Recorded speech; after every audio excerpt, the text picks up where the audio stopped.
Hi everyone. April is Bowel Cancer Awareness Month, and I wanted to take a moment just to speak a little bit longer than normal about what that means for me and how I was diagnosed, how I was treated, and what it means now. And actually, I'm recording this in the car just before going into one of my very regular cancer-related medical checkups with my GP. So I was diagnosed with rectal cancer, so that last part of the large intestine when you feel you need to go to the loo. I was diagnosed with a cancer of the rectum when I was 26 years old. I'm 41 now, nearly 42. So 26 years old, rectal cancer is incredibly uncommon. Most people with a bowel cancer, a colorectal cancer, still get diagnosed in their 60s, their 70s. So 26 is really uncommon. I don't have any history of it in my family. I now know that I don't carry the genes that are known for it. So really hard to understand why I developed this. We're not really sure. Most bowel cancers, most colorectal cancers develop from a non-cancerous tumour, a benign tumour called a polyp. And these polyps can grow throughout our intestine. And over a period of time, often many years, they can then go from being benign to becoming dysplastic, where the DNA essentially gets screwed up and then becomes malignant, becomes cancerous, where it starts to grow out of control and become invasive. So my first one, like I say, I was diagnosed when I was 26. I'd had symptoms for about 5 years. It's really stupid when I say it out loud. I'd had blood in my poo, in my stool, for about 5 years. Often going to the toilet, there would be a lot of blood, bright, fresh, red blood. No pain at all, but blood in the toilet bowl, clearly in the water, on the toilet paper. I'd had a change in bowel habit. I'd started to have diarrhea, and I never really had before, more often than I'd ever had, but not consistently. It sort of came and went, and the bleeding came and went as well. Sometimes it was there, I think around the age of 20, 21, it was there a little bit, and I went to see my GP when it started, and she said, it's nothing to worry about, go away. Didn't check me, didn't do any exams whatsoever. And it came and it went over the next 3-4 years, and then it started to get more. And by the time I was 25, heading towards 26, I'd started to think that there was something, maybe I had hemorrhoids or a pile, because I was in the gym every day at work, lifting weights, running, and I thought maybe that's what that is. But I went to the doctor again, and a new doctor now, he said, it's probably piles here, use these suppositories, it'll go away. And nothing happened, it didn't change. So I went back to him again, and he said, use the medication, use the suppositories again, it'll go away. And it didn't. So I went back to the GP and I said, this hasn't gone away, the bleeding has actually got worse. And on occasion I was going to the toilet and some really weird stuff coming out of me, like mucus and just things that you wouldn't recognize as being normal. So a real change in bowel habit. So he sent me to the hospital for a digital rectal exam, which is a finger in the bum, and a camera, a very small camera called a sigmoidoscopy, which looks at the last part of the large intestine, so the rectum and the sigmoid colon. And that straight away, it was the 10th of May 2006, was a Wednesday. It was a very beautiful sunny day. And that's the moment that I found out that I had cancer, that I had a tumour in my rectum. And then over the next 8 weeks, really, I had a number of smaller operations to take genetic samples of the tumour and to do some pathology to see if it was fully cancerous or not. Because if it wasn't, then they could just remove the tumour and that would be it, job done, nothing further. But for me, it was cancerous. So that meant that I had to have a larger operation where my rectum and my sigmoid colon and a little bit of my descending colon, so the large intestine that is on the left-hand side of your body, was removed. I had a stoma, an ileostomy, which is where a little bit of the small intestine is brought out through the tummy wall, and you have a bag. You have your waste goes into a bag. It's not An ileostomy is the small intestine, so it's not like what you would see going into the toilet. It's like a yellowy, greeny liquid, and that was for, when was that? That was from July 2006 until January 2007. And then the ileostomy was removed and my bowel was reconnected. Now I've got to admit, the reconnection, and I've wondered many times whether I made the right choice, because living with a stoma, a bag, I found really easy. Didn't really bother me at all. Takes a bit of time to get used to it, but once you're there, it's fine. But when I was reconnected and having sort of lost that last portion of my large intestine, it made life pretty difficult. It made life really difficult, actually. I was going to the toilet maybe 13, 14, 15 times in 2 hours.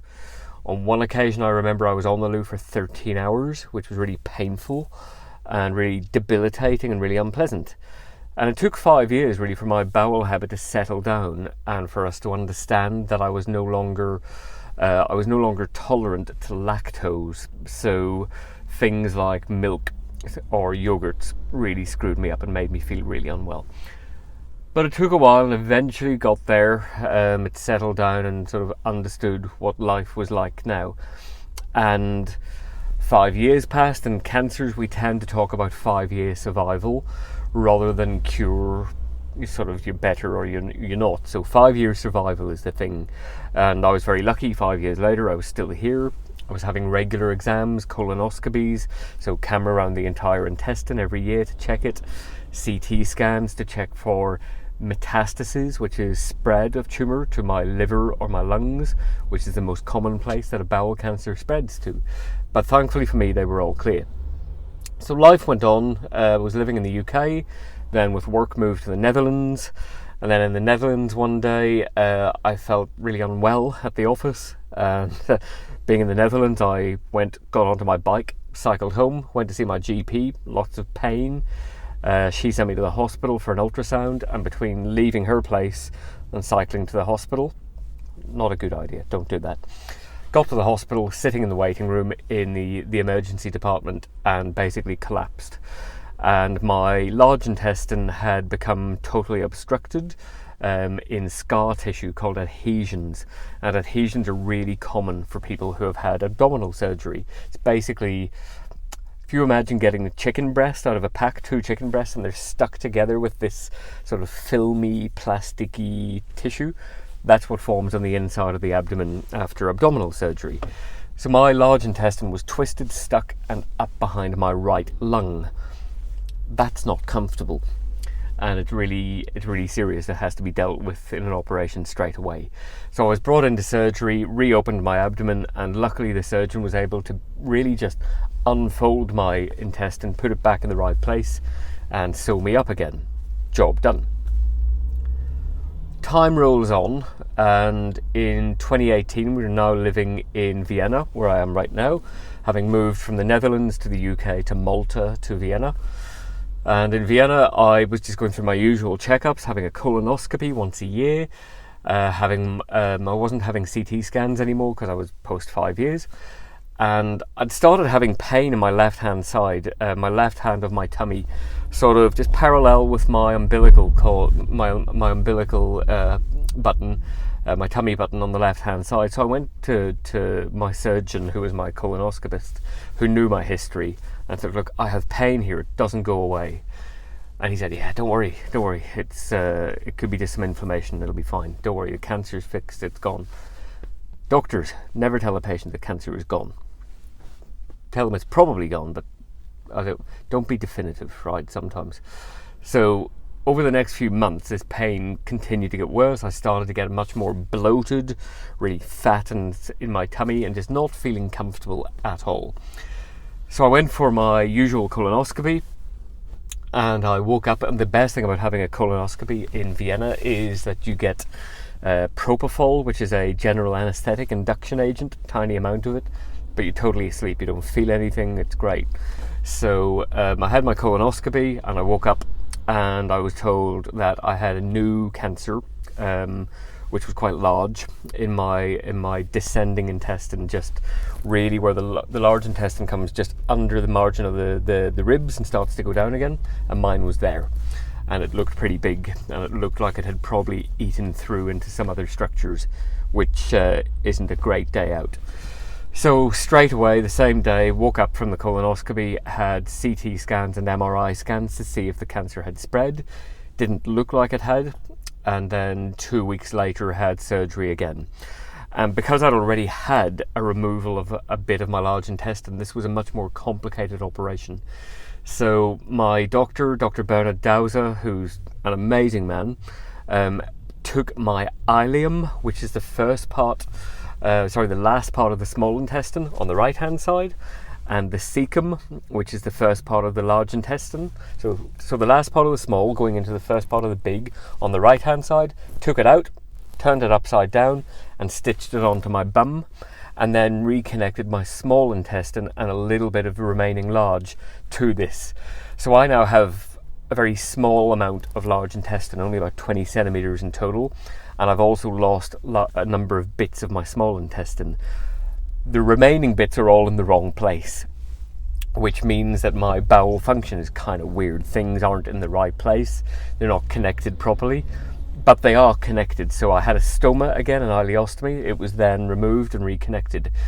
So then since 2018 to now, it's been really recovering from that surgery, recovering from the stoma reversal surgery, really starting to understand how my bowel works now, because things are in the wrong place, which means that I have a very screwed up biome. The bacterial normality of my bowel is gone. So I suffer now from a condition called small intestine bacterial overgrowth, which means I grow too much bacteria in my small intestine, which creates bloating, diarrhea, bleeding, really unpleasant, and it comes and goes. I've also developed Crohn's disease, which means that I have inflammation and bleeding and ulceration in my small and large intestine. And just a couple of months ago now, we discovered 3 new tumours in my remaining large intestine, but because we found them really early, these polyps were removed. So that should be that. They shouldn't cause any more drama. But all of these things, during my surgery in 2018 for the second cancer, I managed to have multiple brain hemorrhages just before the operation, during the anaesthesia, which has left me with this weakness on this side of my mouth. So if you see me talking, this bit doesn't move so well anymore. And if I rub my face, I have a different sensation here than I have here. I had multiple pulmonary embolisms. You might have seen this in the press recently about the COVID vaccines, that there is a very, very tiny risk of pulmonary embolism with a couple of the vaccines. That would not stop me getting a vaccine. As soon as I can get a vaccine, I will take one. I don't care if there's a risk, because the risk of dying from COVID when you have all of these conditions versus the risk of another embolism is tiny. That's a risk I'm really happy to take, and I encourage you, if someone offers you a vaccine, grab it, take it. You'd rather take a very tiny risk of a pulmonary embolism, and let's face it, women who are on the pill, smokers, are carrying these risks in a much higher degree than the vaccine will cause. So take the vaccine if you get offered it. But for me, all of these things have compounded really my survival, basically how my life is, how my body is, how it works and how it functions. And it means constant checks, it means constant medication, which is why I'm going into the GP right now for regular blood tests, cancer marker tests and assessments. But all of this, folks, I'm really lucky because I survived. I should be dead, but I'm not. So I've survived all of these things in a way that makes me incredibly privileged to still be here, to still be able to talk to you today, to talk about this disease. So looking at those signs and symptoms of colorectal cancer, a change in bowel habit, that's what I had, okay? I started to have diarrhea.